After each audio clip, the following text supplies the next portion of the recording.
Okay, so today we've got the combine harvester out. I'm going to be taking out the radiator, which is up there. The combine itself, we've had a few years now, probably 10 years, 11 years. It's 2006. It's done 1,800 hours. It had only done 300 when we got it, and I quite like it. It's a conventional combine, so it's not a rotary, and so I suppose it is quite big for a conventional combine. The next, if you went bigger, you'd have a rotary, yeah, it's quite a nice combine, really. Now, the reason for the radiators coming out, the main radiator, is it's had a bit of overheating problems last year, and the reason for that is, although we blow those radiators out with a compressor, a proper road compressor, it won't clean them out as the same as if you were to get them out and power wash them. So eventually they get a little bit bunged up, and you can get in there and do as much as you like, but eventually you lose some, because there's places you just can't get to with it to blow it out. So for instance, behind this that there, you can't get there, and there's various places that the blower won't get. And then for the intercooler up here, this is an oil cooler. Behind that is the intercooler, and although this does tip forwards, you can't really get that brilliantly. And the intercooler and water radiator come out together, so we can clean them both at the same time with a power washer. I have done it about 8 or 9 years ago, and it's been okay since then, but it looks like it wants to come out again, which is a good opportunity. Although I put long life antifreeze in it, it probably wants changing. So what we've got to do, by the look of it, which I can't remember because it was a while back, this engine cover, you take that gas strut and the engine cover just folds back on top of the grain shed. You haven't got to take all this cowling off, you just remove this shroud from the fan cover, take off the pipes obviously, undo some bolts, and then you can just hook on and lift this box up and lift it out with a telehandler.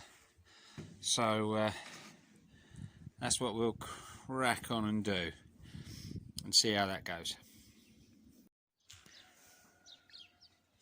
Alright, so I have had to take off that shroud as well, or cover, as well as the ring that goes around here.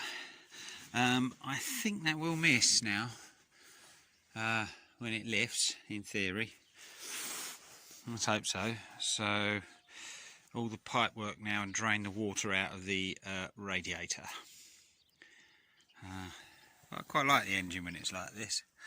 I'll probably be able to give it a good blast out of bits I can't normally get to. So that'd be nice. Incidentally, this alternator failed last year, and I had to get another one. Well, when I rang up my local Massey Ferguson dealer and gave them the part number for that, that was over £600 for an alternator. So I got the I took it off and found the number on it, which was it's an Iskra, and phoned up Iskra Spoke to a nice lady there who gave me the latest updated numbers and a couple of distributors, and I ended up getting a genuine Iskra alternator for £185, I think it was.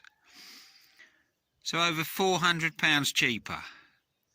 It's yeah, some things like that, it really annoys me. I mean, that's just not putting a little bit on for it. That is taking the piss.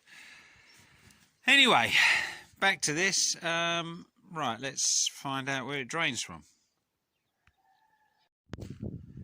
Okay, so it turns out I do have to take this cover off. I read the workshop manual wrong. You have to undo that, which is not very handy because two of the bolts are right under there. Or, well, they're just nuts on these little studs. Anyway, I'm taking these pipes off now. Now, what I've got, I bought this when I did the sprayer up. It's a hot air gun. And boy, does that make it easier to take off these hot water or pipes. Any water pipe with rubber, or put them back on. They always go better when they're warm. And this thing, I mean, it will melt it essentially if you had it turned up to full. I think you can even do soldering with it. I don't know what sort of soldering, but it does work well. When like I said, when I had the sprayer and I had a lot to do, I bought it. They're not very, like a lot of tools now, they're all made in China and not very expensive. But this is definitely worth having if you've got any amount of pipes to take off. It really, really helps.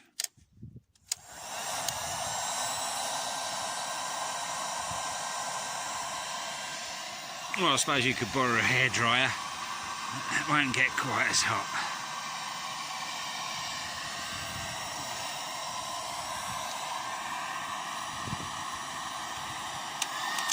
Right, let's give that a go.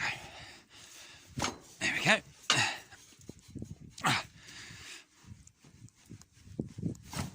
That's that end off. And, oh, it looks like this end's loose anyway. That's the other end of the intercooler. Right. I've just got to retrieve that. Alright, so we got it off. And yeah, it was tight actually. I've definitely taken off before. 10 years ago I had a look at my sort of diary. It's a bit blurry, but anyhow, it's off now. I'm not quite sure how I'm going to get it back on, but we'll worry about that. And sure enough, there's all bits like this that are completely blocked, where you can't get with the air lance at all.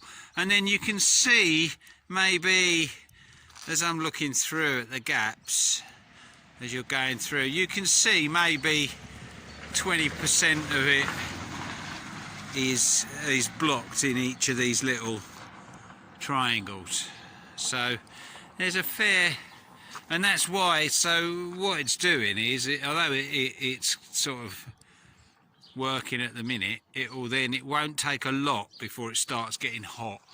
This intercooler, obviously that doesn't show up, but I would imagine that's something similar in its blockage, so we'll clear it out. Also, I noticed this here, it hasn't actually cut through, luckily, but that's where there's a like a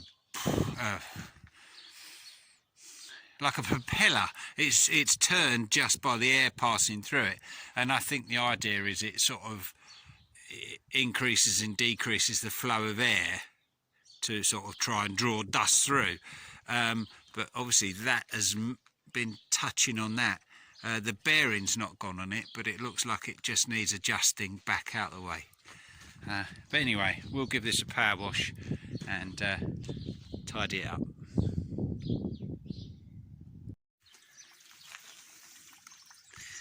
Alright, we're power washing this out, and it's taking quite a while because there is quite a lot of crap in it that just won't come out with a compressor.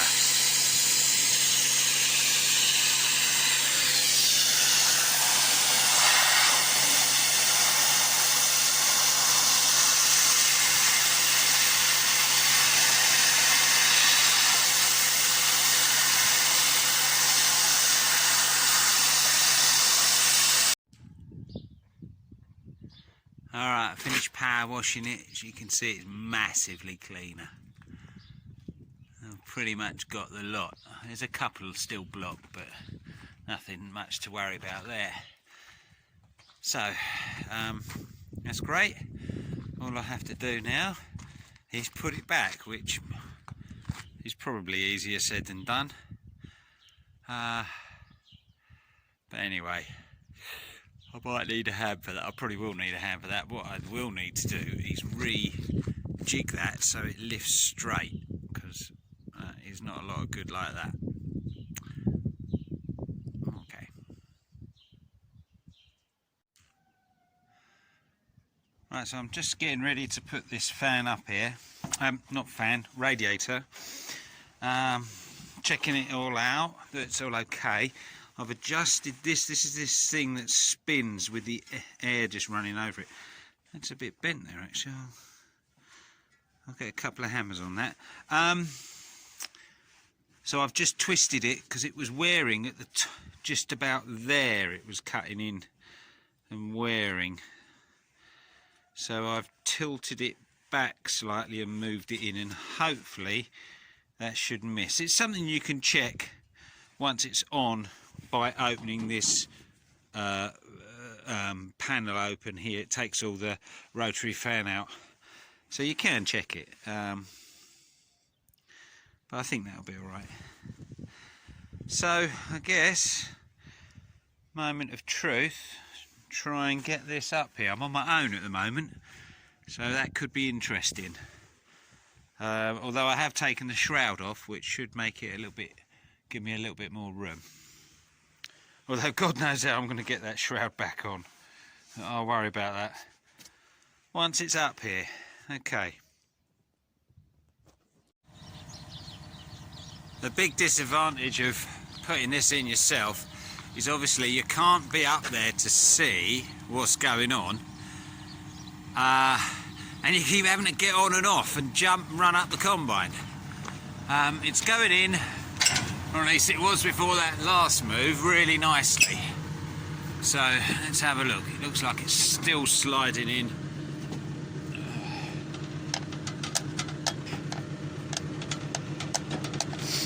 Yeah, that's going in pretty nice, I think. Let's check over this side. It's all free. Yeah, nice. It's just, once I get down another,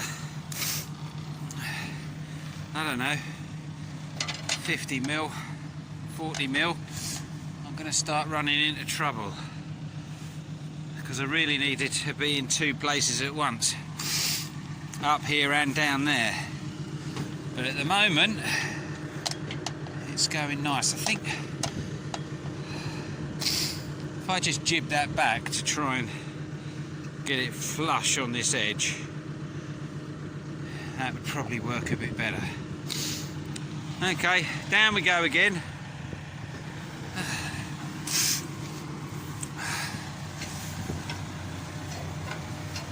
It keeps you fit anyway.